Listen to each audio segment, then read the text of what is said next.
karşında duruyor işte, geçmişten kalmış bir harabe. Üzülme sakın, acıma benim bu halime, sen sebep olduğun ihanetinle. İstemem hayır, derdimi dinleme, derman olamazsın sen derdime. Umrumda değilsin artık, dönmemek üzere git geldiğin ellere. Sana değer verdim, kıymet bilmedin, kanı bozuk birisini tercih ettin. Hiç mi sızlamadı taş kalbin, istemem kalsın satılık sevgin. Aşkı sevgiyi bana haram ettin, yetmezmiş gibi ihanet ettin. Bıktırdın beni canımdan bezdim, al onu da çektiğim çile bitsin. Ayrılalım demiştin, hatırlıyor musun? Beni yaktın gidişinle, şimdi mutlu musun? Uzun sürmezsen beni hemen unutursun. Unutmak mümkün olsa ben seni unuturdum. Unutulmaz bir sevgi saplandı bu kalbime, karşılık veremedin. Seni seven yüreğimi yaktın şerefsiz.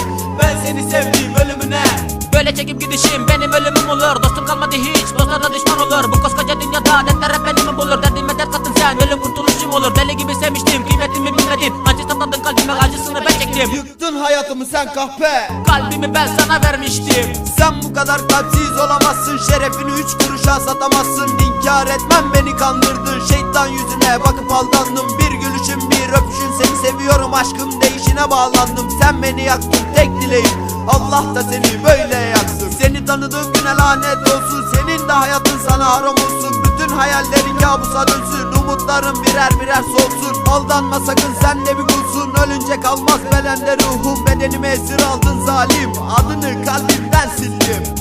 Sana can